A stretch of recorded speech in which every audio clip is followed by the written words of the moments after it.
हरे कृष्णा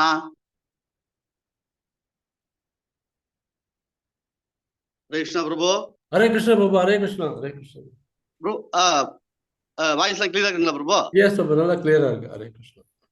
ஹரே கிருஷ்ணா. ஆரம்பிக்கலாங்களா? Yes Prabhu, please. Hare Krishna. Hare Krishna. அனைத்து பக்தர்களுக்கும் அடியனுடைய பணிவான நமஸ்காரம்.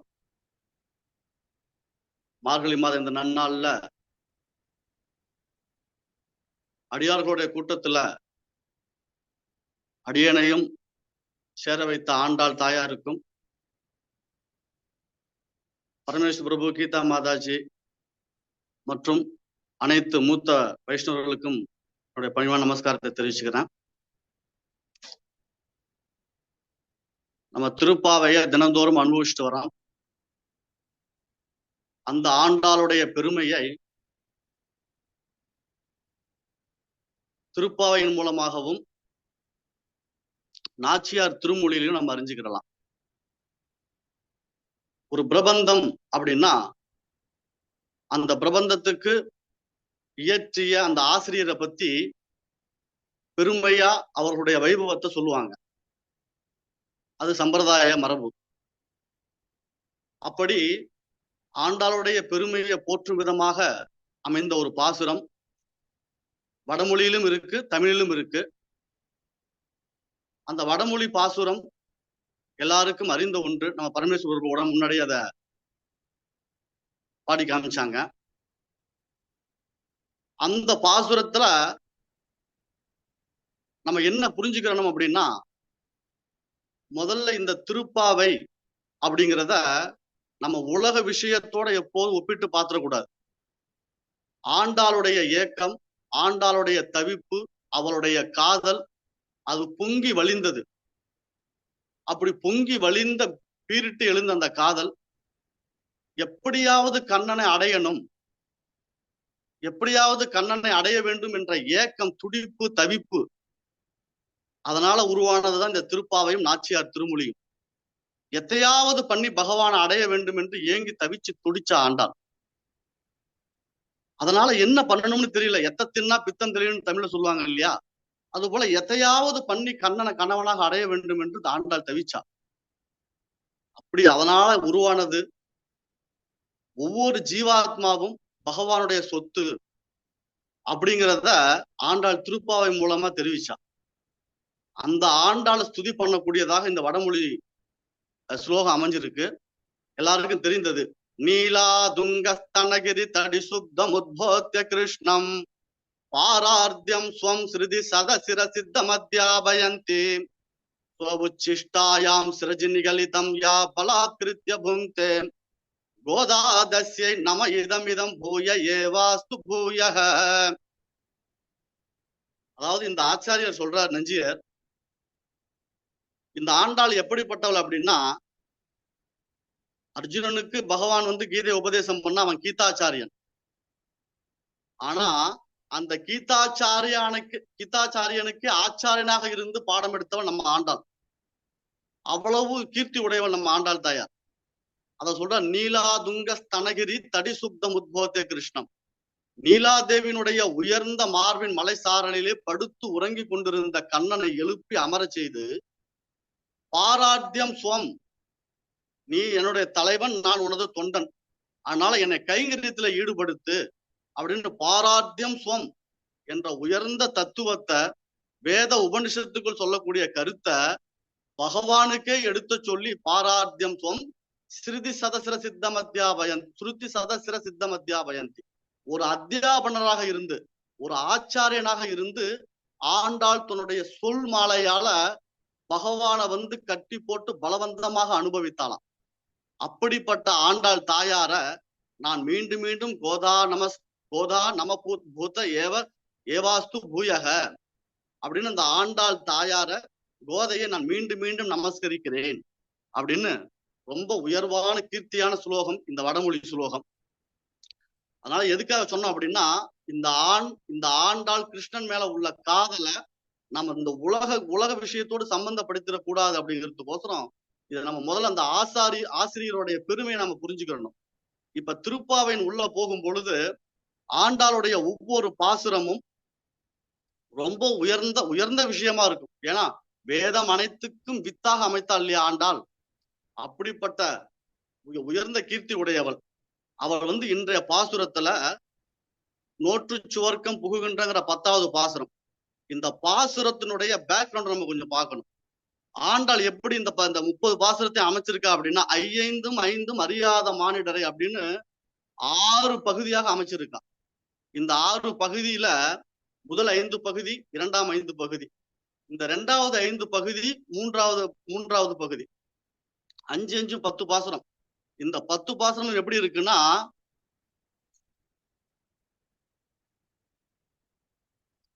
இந்த 10 பாசுரம் எப்படி அமைஞ்சிருக்குன்னா, அடியார்களை எழுப்புவதாக, அதாவது ஜீவ் ஜகோ நம்ம சொல்லுவோம் இல்லையா, அடியார்களை எழுப்பும் விதமாக ஆண்டாள் இந்த 10 பாசுரத்தை அமைச்சிருக்கிறான். இந்த ஜீவாத்மாவை தட்டி எழுப்புறான். இந்த 10 பாசுரத்துல அதான் 10 தோழி மூலயமாக ஆண்டாள் எழுப்புறான். இவை வந்து ஆண்டாள் எப்படிப்பட்டவள் அப்படின்னா, அதாவது 5 குடிக்கொரு சந்ததியாய் ஆழ்வார்கள் தம் செயலை விஞ்சி நிற்கும் தன்மையலாய் பிஞ்சாய் பழுத்தாளை ஆண்டாளை பக்தியுடன் வலுத்தாய் மனமே மகிழ்ந்து அப்படின்னு கோதாஸ்துதி. இது என்ன அப்படின்னா, இவ 5 குடிக்கொரு சந்ததியாய் மொத்த ஆழ்வார்களுக்கும் இவளே ஒரே ஒரு பெண் பிள்ளை. அதான் 5 குடிக்கொரு சந்ததியாய் ஆழ்வார்கள் தம் செயலை விஞ்சி நிற்கும் தன்மையலாய். இந்த ஆழ்வார்களுடைய செயல்களை எல்லாத்தையும் விஞ்சி நிக்கலாம். எதுல? மொத்த ஆழ்வார்களுடைய சொத்தும் பக்தி. அந்த ஒட்டுமொத்த பக்தி இவளுக்கு வந்திருக்கு அப்படின்னா இன்னும் எவ்வளவு உயர்வாக இருக்கும். அப்படிப்பட்ட உயர்ந்த கீர்த்தி இந்த அவளுடைய பக்தி. அதனால அவ என்ன பண்றா, இந்த 10 பாசுரத்துல பகவானுக்கு திருப்பள்ளி எழுச்சி பண்ணாங்க இல்லையா. தொன்றடி பொடியாழ்வாரே கதிரவன் குணதிசை சிகரம் வந்தணைந்தான் கனையுருள் அகன்றது காலையும் பொழுதான் மதுபெரும் தொழுகின மாமலர் எல்லாம் அப்படின்னு சொல்லி பகவானுக்கு பெருமாளுக்கு வந்து ரங்கநாதனுக்கு வந்து திருப்பள்ளி எழுச்சி பண்றார். ஆனா நம்ம ஆண்டாள் இந்த திருப்பாவையில அடியார்களுக்கு திருப்பள்ளி எழுச்சி பண்றான். ஏன்னா பக்தர்களுக்கு திருப்பள்ளி எழுச்சி அவ்வளவு அடியார்களுக்கு வந்து அவ்வளவு முக்கியத்துவம் கொடுக்கக்கூடியவள் ஆண்டாள். இந்த திருப்பள்ளி எழுச்சி தான் இந்த 10 பாசுரம். அந்த 10 பாசுரத்துல இன்னைக்கு நம்ம 10வது பாசுரம், அதாவது 5வது தோழியாக கணக்கு வரும். இந்த 10வது பாசுரத்தை நம்ம இன்னைக்கு அனுபவிக்கலாம். நான் முதல்ல பாசுரத்தை ஒரு வாட்டி படிச்சிடுறேன். ஏன்னா அந்த பாசுரத்தை படிக்கிறதுக்கு முன்னாடி இந்த பாசுரம் எப்படி இருக்கு அப்படின்னா, இதுல எழுப்பப்படக்கூடிய தோழி எப்படிப்பட்டவள் அப்படின்னா, இவ கிருஷ்ணனுக்கு ரொம்பவும் பிரியமானவளாம். அதாவது எந்த அளவுக்கு அப்படின்னா, எந்த அளவுக்கு இந்த தோழி கிருஷ்ணனுக்கு பிரியமானவள் அப்படின்னா, கிருஷ்ணன் தான் எல்லாத்தையும் பாடாப்படுத்துவான். இந்த கோபிகள் எல்லாம் அவன் ரொம்ப பாடாப்படுத்துவான். ஆனா இந்த தோழி இருக்கா இல்லையா, இவ கிருஷ்ணனையே பாடாப்படுத்தக்கூடியவளாம். அவ்வளவுக்கு இவன் மேல வந்து ரொம்பவும் அவன் மேல ரொம்பவும் வந்து அதிக பிரீத்தி உள்ளவன். அது மட்டும் இல்லையா, இந்த தோழி வந்து கிருஷ்ணன் வீட்டுக்கு பக்கத்து வீட்டுக்காரி. அதாவது ஒரே தாய் சோறுன்னு சொல்லுவாங்க. நம்ம இந்த கிராமத்துலயும் சரி, கிராமத்துல இருக்கு, இங்கேயும் கூட இருக்கும். அதாவது 2 வீட்டுக்கு ஒரே தாய் சுவர் இருக்கும். அந்த மாதிரி உள்ள தோழியா. அது மட்டும் இல்லாம இவ இருக்கக்கூடிய பள்ளி அறையில, கிருஷ்ணனுடைய பள்ளி அறைக்கும் இவருடைய பள்ளி அறைக்கும் ஒரு அந்த ஓட்டை போட்டு இருக்குமா. அந்த துவாரத்தை போட்டு, அதாவது கிருஷ்ணனுடைய பள்ளி அறையிலிருந்து இவருடைய பள்ளி அறைக்கு வந்து இவளுக்கு தினமும் வந்து ஆனந்தத்தை கொடுத்துட்டு போவானா, கிருஷ்ண அனுபவத்தை கொடுத்துட்டு போவானா. அந்த அளவுக்கு இந்த தோழி ரொம்ப விசேஷமானவள். அதனால அப்படிப்பட்ட இந்த தோழிய இந்த ஆண்டாளுடைய தோழிகள் எல்லாம் சேர்ந்து எழுப்புறா. அந்த மாதிரி இந்த பாசுரம் அமைஞ்சிருக்கு. பாசுரம் வந்து, நோற்ற சுவர்க்கம் புகுகின்ற அம்மனாய் மாற்றமும் தாராரோ வாசல் திறவாதார் நாற்ற துளாய் முடி நாராயணன் நம்மால் போற்ற பறை தரும் புண்ணிய நாள் பண்டொரு நாள் கூற்றத்தின் வாய்வீழ்ந்த கும்பகர்ணனும் தோற்றும் உனக்கே பெருந்துயில் தான் தந்தானோ ஆற்ற அனந்தலுடையாய் அருங்கலமே தேற்றமாய் வந்து திரவேலொரெம்பாவாய் நோற்று சுவர்க்கம் புகுகின்ற அம்மனாய். இந்த பாசுரத்துக்கு ஒரு வரிக்குள்ள அர்த்தத்தை பார்த்துக்குவோம். நோற்று சுவர்க்கம் புகுகின்ற அம்மனாய், அதாவது நோன்பு நோற்று சொர்க்கம், ஆனந்தத்தை, இங்க இடத்துல என்னன்னா ஆனந்தம் அப்படின்னா கிருஷ்ண அனுபவம். ஆனந்தத்தை புகுகின்ற அனுபவிக்கக்கூடிய அம்மனாய். அம்மனாய் அப்படின்னா தலைவின்னு அர்த்தம். அம்மான், அம்மனாய். பெண்களுக்கு வந்து அம்மனாய் அப்படின்னா தலைவி. நோன்பு நோற்று கிருஷ்ணானுபவத்தை அனுபவிக்கக்கூடிய தலைவியே. முதல் வரி. மாற்றமும் தாராரோ வாசல் திறவாதார். அதாவது எப்படின்னா வாசல் திறவாதார் மாற்றமும் தாராரோ. அதாவது வாசலை திறக்காதவங்க கூட ஒரு வாய் வார்த்தையாவது சொல்லுவாங்க. சரி ஆளுங்க இல்லப்பா, நான் வீட்டுல ஆள் இல்லை, வீட்டுல ஆள் இருந்துகிட்டு வீட்டுல ஆள் இல்லம்பாங்க. ஒரு வாய் வார்த்தையாவது வரும். ஆனா இந்த தோழி ஒரு வாய் வார்த்தையோட சொல்ல மாட்டேங்கிறாராம். அதான் வாசல் திறவாதோர் மாற்றமும் தாராரா. மூன்றாம் வேற்றுமையில சொல்லப்படும். நாற்ற துழாய்முடி நாராயணன் நம்மால். நாற்ற துழாய்முடி, நாற்றம்னா வாசனை. நாற்ற துழாய்முடி அதாவது துளசியினுடைய வாசத்தை முடியில, அதாவது தன்னுடைய முடியில வந்து துளசியை வந்து பகவான் அணிஞ்சிருப்பானா. அதாவது துளசியை வந்து பகவான் வந்து முடியில அணிஞ்சிருப்பார். நம்ம வந்து அந்த தலையில வந்து துளசி அணியக்கூடாது. காதுல தான் வந்து வச்சுக்கலாம். அது போல புஷ்பத்தை வந்து காதுல வைக்க கூடாது. காதுல பூ சுத்தம்னு சொல்லுவாங்க இல்லையா, காதுல பூ சுத்தக்கூடாது. சாஸ்திரம் சொல்றது காதுல வந்து பூ வைக்க கூடாது. அது மாதிரி இந்த முடியில வந்து யாரு வைக்கலாம் அப்படின்னா அதுக்கு பகவானுக்கு மட்டும்தான் உரியது. ஆனா நாற்ற துழாய் முடி, அந்த துளசி பகவானுக்கு முடியில வச்சிருக்கிறானா நாராயணன். அந்த நாராயணன், இந்த நாராயணனுக்கு வந்து நிறைய இடத்துல வந்து ஆண்டாள் வந்து நாராயணன் நாராயணன்பா. அந்த இடத்துக்கு தகுந்த மாதிரி பொருள் வந்து மாறுபடும். இந்த இடத்துல நாராயணன் அப்படின்னா அதாவது அழியாத மங்கள குணத்தை உடையவன். நாரம், அயனம். நாரம் அப்படின்னா அழியாத மங்கள குணங்களை உடையவன், இருப்பிடமாக கொண்டவன். அந்த இடத்துல இந்த இடத்துல நாராயணன் நம்மால், நம்மளால போற்ற பறை தரும். அதாவது நம்மளால வந்து நம்ம பாடுனா கூட, நம்ம போற்றுனால் கூட அவன் வந்து நமக்கு பறை தருவான். பறைனா நம்ம பிரார்த்தனைகளை தருவான். பண்டொரு நாள் அவன் ஒரு சமயத்துல கூற்றத்தின் வாய் வீழ்ந்த கும்பகருணனும், அதாவது கூற்றம்னா யமன், யமனுடைய வாயில், யமனுடைய வாசல்ல வீழ்ந்த கும்பகருணன், பகவான்கிட்ட தோற்று வீழ்த்தப்பட்டு அவன் வந்து யமனுடைய வாசல்ல விழுந்தான். கும்பகர்ணனும் தோற்றும் உனக்கே பெருந்துயல் தான் தந்தானோ. தூக்கத்துல அவங்கிட்ட கூட நீ தோத்து போயிட்டியா, அவனுடைய தூக்கத்தையும் மிஞ்சிட்டிய நீனு அப்படின்னு சொல்லி தோற்றும் உனக்கே பெருந்துயல் தான் தந்தானோ. ஆற்றல் மிகவும் அனந்தல், சோம்பேறியாக இருக்கிறியே. ஆற்ற அனந்தல் உடையவளே, ரொம்பவும் அதிகமான சோம்பலை உடையவளே, அருங்கலமே ஏற்றமாய் வந்து திரவேலோர் எம்பாவாய்னு இந்த பாசுரம். இப்ப எல்லாருக்கும் ஓரளவுக்கு இந்த பாசுரத்தினுடைய பொருள் புரிஞ்சிருக்கு. இந்த பாசுரத்தில் எழுப்பப்படக்கூடிய தோழி எப்படிப்பட்டவள், இங்க நம்ம ஆண்டாள் எப்படி, ஆண்டாளுடைய இவங்க எல்லாம் தோழிகள் எல்லாம் எழுப்புற விதம் என்ன சொல்லி போற்றி இந்த தோழியை எப்படி அழைக்கிறாங்க அப்படின்னு. ஏன்னா அந்த தோழியை வந்து வஞ்சிக்கிற மாதிரியே திட்டுற மாதிரியே இந்த பாசுரம் இருக்கும். இப்படி இருக்கிறியடி, இப்படி தூங்குறியே, உன் தூக்கம் ரொம்பவும் இருக்கு, நீ வந்து இப்படி எங்களை எல்லாம் விட்டுட்டு வந்து நீ தனியா வந்து இந்த கிருஷ்ண அனுபவத்தை அனுபவிக்கிறியே அப்படின்னு இந்த பாசுரம் இருக்கு. நம்ம பார்த்தோம் இல்லையா, கிருஷ்ணனுடைய வீட்டுக்கு இவளுடைய பள்ளி அறைக்கு ஒரே தாய் சுவர். அதனால நோன்பு நோற்றுத்தானே வந்து பெண்களுடைய பாஷை இருக்கு தெரியுமா, அதுல வந்து நம்ம சில விஷயங்களை புரிஞ்சுக்க முடியாது. அதாவது மாற்று கருத்தாக அமைஞ்சிருக்கும். நோற்று சுவர்க்கம் புகுகின்ற அம்மனாய், நோன்பு நோற்று அடைய வேண்டிய ஒரு அனுபவத்தை, ஆனந்தத்தை பரவாயில்லையே நீ நோன்பு நோற்காமலே அடைஞ்சிருக்கிய. ஏன்னா வரமாட்டேங்கிறான், கிருஷ்ணனோட அங்க ஆனந்தத்தை அனுபவிச்சுட்டு இருக்கிறான். கிருஷ்ணன் ஏன் இவளுக்கு மட்டும் இந்த ஆனந்தத்தை கொடுத்தான் அப்படின்னா, ஏன்னா நம்ம சொன்னோம் இல்லையா, இவ கிருஷ்ணனே பாடாப்படுத்தக்கூடியவன்னு. இவ என்ன பண்ணிருக்கா, ஒரு வாட்டி கிருஷ்ணனை வந்து குளத்துல இறங்கி இந்த மாதிரி எனக்கு புஷ்பத்தை பறிச்சு கொடு அப்படின்ட்டு இருக்கா. உடனே சார் அந்த புஷ்பத்தை, அந்த தாமரை பறிக்க போகும்போது அந்த தாமரை இல்ல இன்னும் அடுத்த தாமரம்பா, அதை பறிக்க போனா அது இல்ல அடுத்த தாமரம்பா, அது இல்ல அதை பறிக்க போனா அது இல்ல அல்லிய பறி அப்படின்பா. அல்லிய பறிச்சிருந்தா இல்ல இந்த குளத்து தாமரை எனக்கு வேண்டாம், வேற குளத்துக்கு போலாம் அப்படின்னு கண்ணனை இப்படி வந்து பாடாப்படுத்துவாளாம். அப்படி பண்ணிட்டு இருக்கும்போது பகவானுடைய லீலைகள் வந்து நம்மளால புரிஞ்சுக்க முடியாது.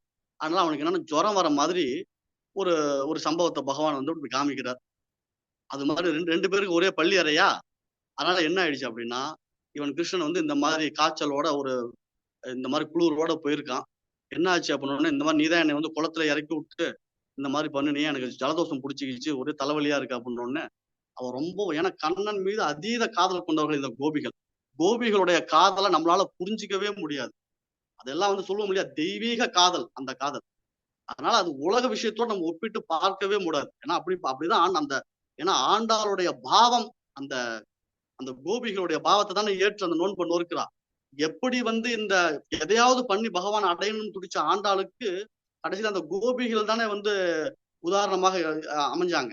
அதனால அந்த கோபிகளுடைய பாவத்தை ஏற்று அந்த மாதிரி இந்த மாதிரி இருக்கிறார். அதனால அந்த கோபிகளுடைய காதலாம் நம்மளால புரிஞ்சுக்க முடியாது. அதனால பகவான் மேல, உனக்கு ஜலம் பிடிச்சிருச்சா, உனக்கு வந்து ஜலம் பிடிச்சிருச்சா, உனக்கு ஜலதோஷம் பிடிச்சிருச்சா, ஜுரமா அப்படின்னு சொல்லி அவனை மடியில படுக்க போட்டு அந்த ஒரு ஒரு ரொம்ப ரொம்ப ஒரு பிரியத்துல வந்து அவன் ரொம்ப தோண்டு போனான். அதனால இவ்வளவு இதா இருக்காலே சொல்லிட்டு அவன் மேல அதிகமா காதல் வச்சுட்டான் பகவான். அதனால அப்படி அந்த ஆனந்தத்தை முன்னாடியே கொடுத்துட்டான். அதனாலதான் ஆண்டாள் சொல்றா, நோற்று சுவர்க்கம் புகுகின்ற அம்மனாய், மாற்றமும் நோற்று சுவர்க்கம் புகுகின்ற அம்மனாய், ஒரு நோன்பு நோற்று அடைய வேண்டிய விஷயத்த பரவாயில்ல நோன்பு நோக்காமலே அடைஞ்சிட்டியே. அதனாலதான் சொல்லுவாங்க, மடியும் என்ற பெண்களுடைய பாஷை இருக்கு இல்லையா, மடியும் என்றால் படியாது, படியாது என்றால் முடியாது, மங்கையரின் பாஷையிலே அர்த்தம் எல்லாம் வேறுதான், அகராதியும் வேறுதான் சொல்லுவாங்க. அதனால நோற்று அப்படின்னா, இங்க நோற்றுன்னா நம்ம நேரா டிக்ஷனரியை பார்த்தோம்னா நோற்று, அதாவது கடைபிடிச்சுன்னு இருக்கும். ஆனா இதெல்லாம் வந்து ஒரு டிக்ஷனரியை பார்த்து புரிஞ்சக்கூடிய விஷயம் கிடையாது. ஆச்சாரியர்களுடைய அனுபவம் அப்படி. நோன்பு நோற்காமலே சொர்க்கம் அப்படின்னா, இப்ப இந்த இடத்துல நம்ம சொர்க்கம் அப்படின்னா பகவத்கீதையை நம்ம பகவான் சொல்லிருக்காரு. சொர்க்கம்னா என்ன அடையாளம், ராமபுரானும் வந்து சொர்க்கம்னா என்னன்னு ஒரு அடையாளத்தை சொல்லிருக்காரு. ஏன்னா சீதா தேவி பகவானை விட்டு பிரிஞ்சு காட்டுக்கு போகணுங்கிறாப்ல. இந்த மாதிரி வந்து தசரதன் என்னோட தகப்பனார் வந்து என்னை காட்டுக்கு போகணும்னு சொல்லிவிட்டாரு. கைகை வரம் வாங்கி என்னை காட்டுக்கு போகணும்னு சொல்லிட்டாங்க. அதனால நான் காட்டுக்கு போயிட்டு வரேன். அதனால நீ அவ சீத்தை சொல்லுவாளா, சீத்தைக்கு ராமனை விட்டு பிரிவாளா? அதனால இல்ல, நானும் உன் கூட தான் வருவாங்க. இல்ல, அதெல்லாம் கரடு மூடானது, அந்த காடு எல்லாம் ரொம்ப சுடும் அப்படின்னா. உன் பிரிவினும் சுடுமோ பெருங்காடுன்னா சீதா தேவி, உன் பிரிவை விட எனக்கு ஒரு வேற ஏதாவது சூடு இருக்கா, பெரும் துன்பம் இருக்கா? அதனால ராமா, உன்னுடைய பிரிவு என்னால ஆகாது அப்படின்னா. இல்ல வேண்டாம் அப்படின்னா. அப்ப தாயார் சொன்னா, நான் ஒரு கேள்வி கேட்கறேன், அதுக்கு பதில் சொல்லிடுங்க. அதுக்கு நீங்க சரியான பதில சொல்லிட்டீங்க அப்படின்னா நீங்க மட்டும் தனிச்சு போங்க, நான் வீட்லயே இருந்துக்கிறேன் அப்படின்ட்டா. அது என்ன கேள்வி? உடனே நம்ம ராமபுரான் தான் என்ன சொன்னார், நம்ம தான் வசிஷ்டர்லாம் வந்து காலட்சேபம் பண்ணவராங்க. அதனால கேள்வியை கேளு அப்படின்னார். சீதா தேவி கேட்டா, சொர்க்கம்னா என்ன, நரகம்னா என்ன அப்படின்னு பகவான் உடனே சொன்னார். ராமபுரான் சொன்னார், சொர்க்கம்னா இது நம்ம பகவான் சொல்லிருக்காரு இல்லையா, திரிவித்யாமாம் சோமபா பூத்தபாப்பா யஜ்ஞயிஷ்ட்வா சொர்க்கதிம் பிரார்த்தயந்தே தே புண்ணியம் ஆசாத்திய சுரேந்திரலோகம் அஸ்னந்தி திவ்யான் திவிதேவ போகான் தேதம் புக்த்வா சொர்க்கலோகம் விஷாலம் க்ஷீணே புண்ணியே மர்த்தியலோகம் விசந்தி ஏவம் திரைதர்மம் அனுபிரவன்னாக கதாகதம் காமாலபந்தே. பகவான் கிருஷ்ணனாதான் சொல்றாரு, சொர்க்கம்னா இந்திரலோகம்.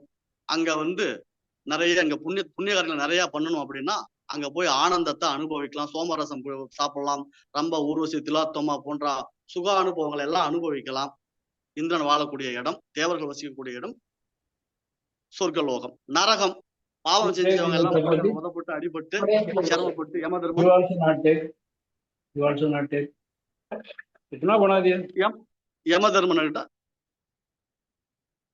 யமதர்மன் கிட்ட வாயில போய் அங்க அறியப்படணும். கும்பி பாகம் எல்லாம் நிறைய சொர்க்கலோகம் நரகலோகம் இருக்கு இல்லையா, அதெல்லாம் அனுபவிக்கணும். இத பகவான் கீதையிலையும் சொல்லிருக்காரு. இததான் ராமபுரான் அங்க சொன்னார். உடனே சொன்னா சீதாதேவி சொன்னா, ராமா, நான் எப்ப சொர்க்கம் நரகம்னு என்னன்னு கேட்டப்ப அது யாருக்குன்னு நீங்க கேள்வியை கேட்டிருக்கணும்.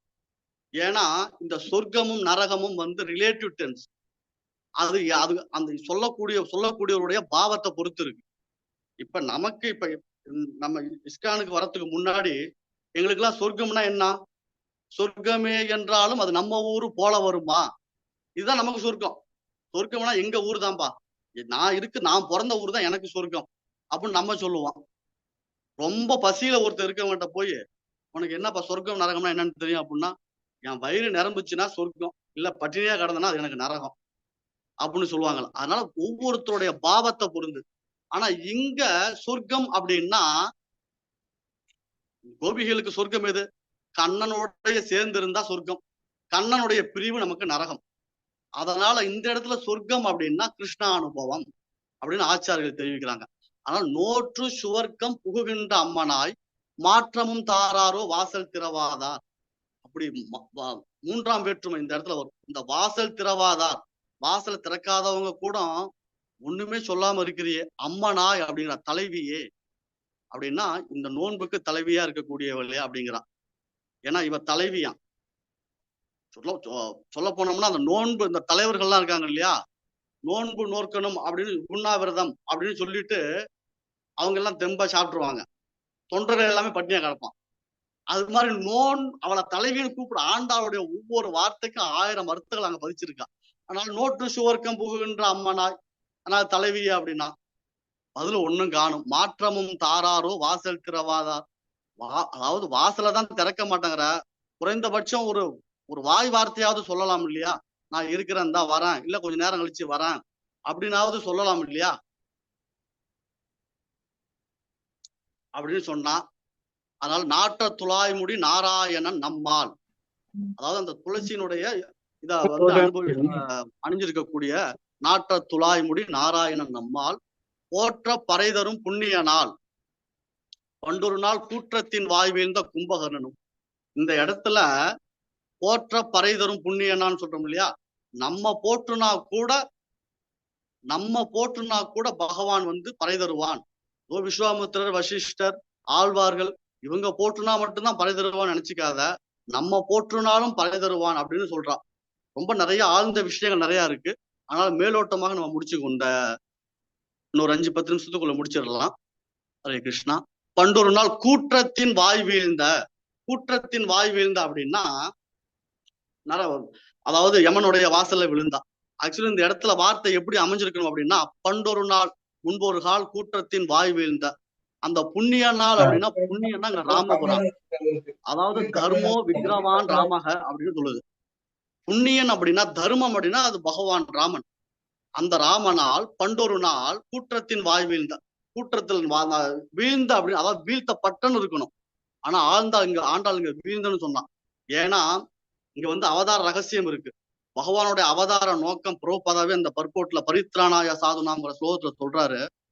அதாவது பகவான் வந்து அவதாரம் பண்றது அடியார்களுடைய திருப்திக்காக தானே தவிர இந்த போல அரக்கர்கள் அசுரர்கள் அழிப்பதற்காக கிடையாது.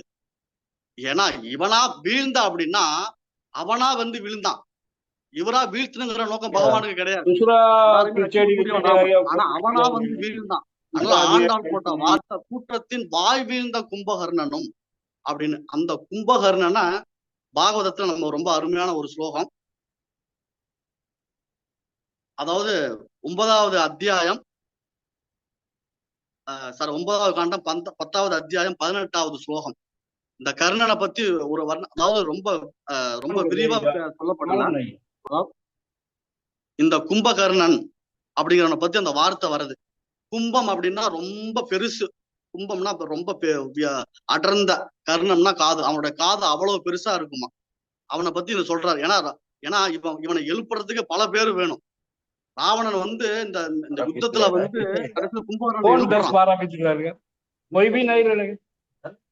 ரக்ஷபதி ஸ்லோகம் 18வது பதம். ரக்ஷபதிஸ்தத் அவலோக்கிய நிகும்ப கும்ப தூம்ராக்ஷ துர்மக சுராந்தக நராந்தகீதீன் புத்திரம் பிரஹஸ்தம் அதிகாய விகம்பனாதீன் சர்வானுகான் சமிகினோ தத் கும்பகர்ணம். இதுல வந்து ராவணன் வந்து அதாவது ராட்சத தலைவன் வந்து கூப்பிடுறான். ராட்சத மொழிபெயர்ப்பு ஜஸ்ட்ல பாதிக்கு ஜெய். ராட்சச தலைவனான ராவணன் வானர வீரர்களால் ஏற்படுத்தப்பட்ட நாசத்தை கண்டு, அதாவது இந்த வானர சேனைகளோட ஏற்படுத்தப்பட்ட நாசத்தை கண்டு நிகும்பன், கும்பன், தூம்ராட்சன், துர்முகன், கராந்தகன், நராந்தகன் ஆகியோரையும் பிற ராட்சசர்களையும் தன் மகனான இந்திரஜித்தையும் உடனே அழைத்தான். அதன் பிறகு பிரகஸ்தன், அதிகாயன், விகம்பனன் மற்றும் இறுதியாக கும்பகர்ணனை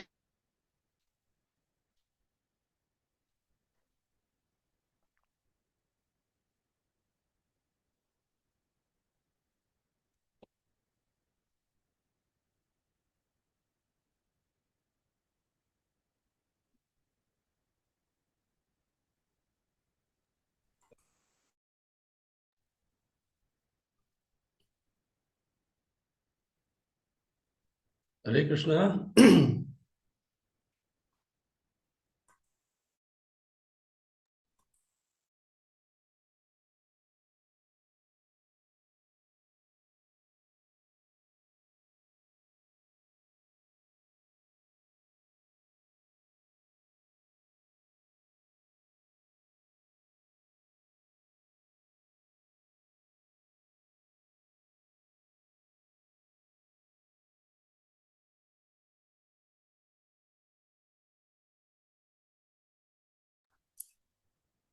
Vasant Prabhu?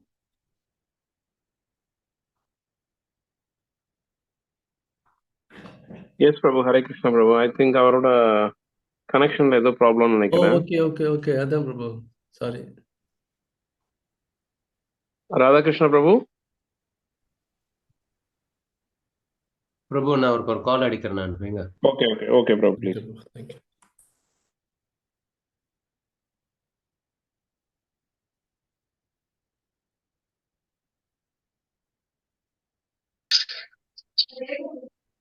பிரபு கனெக்ட் ஆயிடுச்சுங்க. Thank you, Prabhu. Hare Krishna Prabhu. Yes, Prabhu. Okay, Prabhu. Start பண்ணுங்க. கேக்குதுங்களா பிரபு? கேக்குதுங்க Prabhu. கேக்குறது. சரிங்க பிரபு. இது இன்னொரு 5 நிமிஷம் இருக்குமா பிரபு டைம்? கரெக்ட் பிரபு. இன்னும் கரெக்டா 5 நிமிஷம் இருக்கு பிரபு. ஹரே கிருஷ்ணா. ஓகே பிரபு. ஹரே கிருஷ்ணா. அப்ப இந்த பாகவதத்துல ராமச்சந்திரனுடைய ஏன்னா பாகவதம் அப்படிங்கிறது முழுக்க முழுக்க பகவான் கிருஷ்ணனை வந்து பிரசித்தப்படுத்தணும் அப்படிங்கிறதுக்கோசரம் அமைஞ்ச கிரந்தம். அதனால இதுல அப்படியே மேலோட்டமாக ராமச்சந்திரன் பகவான் ராமன் எப்படி கும்பகர்ணனை வீழ்த்தலாம் அப்படிங்கிற விஸ்தாரம் இல்லைனாலும் இந்த இடத்துல வந்து இந்த கும்பகர்ணனுடைய வார்த்தை வந்ததுனால இந்த ஆண்டாள் வந்து கும்பகர்ணன் அப்படின்னா தூக்கத்துக்கு எல்லாம் பேர் போனவன் அவன் தான் கும்பகர்ணம். நம்ம சொல்லுவாங்க இல்லையா, கும்பகர்ணனை போல தூங்குறியா அப்படின்னு. அதான் ஆண்டாள் இங்க போட்டிருக்கா. தோற்றும் உனக்கே பெருந்துயில் தான் தந்தானோ. அதாவது இந்த தோழிக்கும் கும்பகர்ணனுக்கும் போட்டி. என்ன போட்டினா தூக்க போட்டி. அந்த தூக்க போட்டியில கும்பகர்ணன் தோத்து போயிட்டான். அதனால இதுல என்ன பந்தயம்? போட்டினா ஏதாவது ஒரு பந்தயம் இருக்கணும். அப்ப இந்த கும்பகர்ணனுக்கு என்ன, அவன்கிட்ட இருக்கிற சொத்து என்ன? தூக்கம். அதனால இந்த தூக்கத்தை அவன் பந்தயம் வச்சான். அதனால என்ன ஆயிடுச்சு அப்படின்னா, நம்ம தோழி ஜெயிச்சு அவனை வீழ்த்திட்டான். அதனால அவனுடைய சொத்து தூக்கம். இவன் ஏற்கனவே தூங்கிட்டு இருக்கா, தூக்கம். துயில் பிளஸ் துயில் பெருந்துயில் ஆயிடுச்சு. தோற்றும் உனக்கே பெருந்துயில் தான் தந்தானோ, ஆற்றல் அனந்தல் உடையாய் அருங்கலமே. ஒரே வரி இந்த கும்பகர்ணன். பண்டொரு நாள் கூட்டத்தின் வாய் வீழ்ந்த கும்பகர்ணனும் தோற்றும் உனக்கே பெருந்துயில் தான் தந்தானோ. அடுத்த வரி ஆற்றல் அனந்தல் உடையாய் பெருங்கலமே.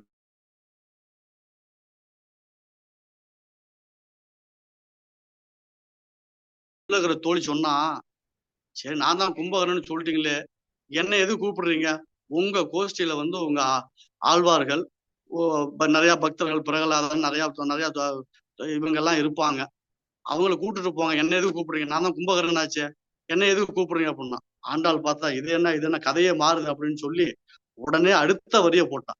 இத்தனை வரியில வந்து ஏசுன ஆண்டாள் குறைய சொல்றா. நீ இப்படி தூங்குறியே, நீ வரன்னு சொன்னியே, நீ வராம இருக்கிறியே, எங்க கூட்டத்துக்கு நீதானே தலைவி, இப்படி வராம இருக்கிறியே, நாராயண பாடணுமே, அவன் எப்படிப்பட்டவன் அப்படின்னு இந்த கதையெல்லாம் சொன்னவ இந்த மாதிரி உன்னோட தூக்கத்தை வந்து குத்தி காட்டுனான். உடனே பார்த்தா நான் வரலன்னு சொன்னா இல்லையா, அடுத்த வரிய போட்டா ஒரே வார்த்தை அருங்கலமே.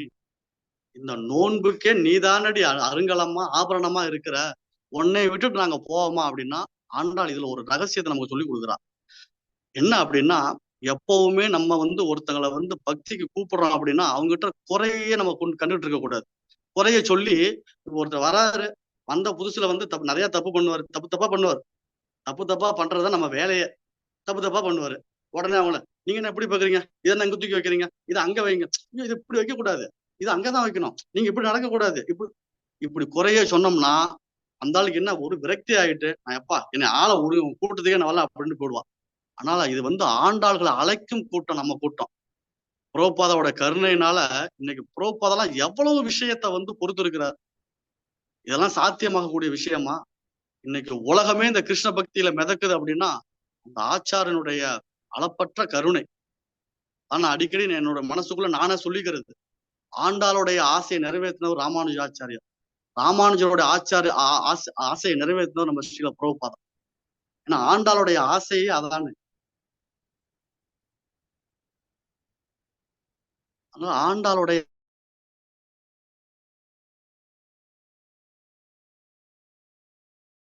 ஆசை இருக்கோ வாங்கன்னு கூப்பிட்டா. அப்படி அந்த ஆசையை நிறைவேற்றவும் நம்ம பிரபுபாதா. அதனால அந்த கடைசி வரி ஆண்டாள் போட்ட வரி அருங்கலமே அப்படின்னு சொல்லி எப்பவுமே ஒருத்தவங்களுடைய நிறைய பார்த்து அவங்ககிட்ட இருந்து நம்ம நிறைய விஷயங்களை கத்துக்கணும். சோ அதனால குறைகளை சொல்லாம நிறைகளை சொல்லி அவங்க கிட்ட இருக்கிற பிளஸ் பாயிண்ட் என்ன அப்படிங்கறத அதன் தெரிஞ்சு அதை போற்றி அப்படி அவங்கள போற்றி பாடினாதான் அவங்களுக்கும் ஒரு ஆசை வரும். நம்மள ஆகா கூட்டம் நல்ல கூட்டமா இருக்கு, பயங்கரமா இருக்கு, இப்படி கிருஷ்ணனை அனுபவிக்கணுமே, நமக்கு நல்லதுதானே சொல்லும். அதுக்கப்புறம் உள்ள வச்சு நம்ம பண்றதெல்லாம் பண்ணிடுவாங்க.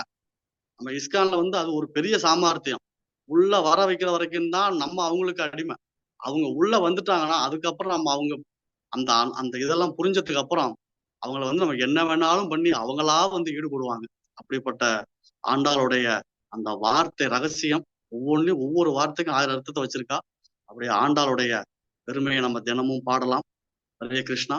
அனைத்து பக்தர்களுக்கும் வாய்ப்பு கொடுத்த மூத்த பக்தர்கள் எல்லோருக்கும் அடியனுடைய மீண்டும் என்னோட நன்றி கலந்த வணக்கத்தை தெரிவிச்சுக்கிறேன். ஹரே கிருஷ்ணா.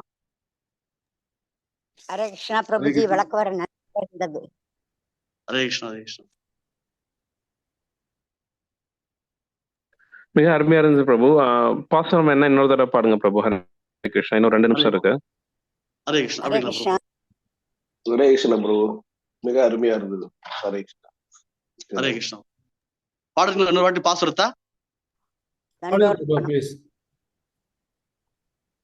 நோற்ற சுவர்க்கம் புகுண்ட அம்மனாய் மாற்றமும் தாராரோ வாசல் திறவாதார் நாற்ற துளாய் முடி நாராயணன் நம்மால் போற்ற பறை தரும் புண்ணிய நாள் பண்டொரு நாள் கூற்றத்தின் வாய் வீழ்ந்த கும்பகர்ணனும் தோற்றும் உனக்கே பெருந்துயில் தான்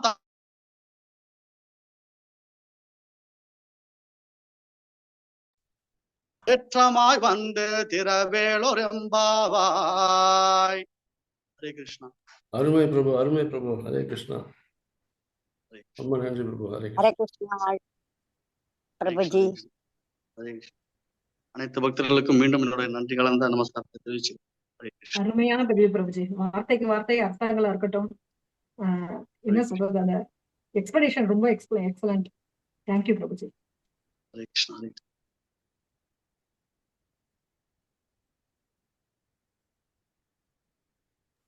பிரேக் அவுட் ரூம் விட்டுட்டு மெயின் ரூமுக்கு போயிடலாம் பிரபு. ஹரே கிருஷ்ணா. தேங்க்யூ. சரி. ஹரே கிருஷ்ணா.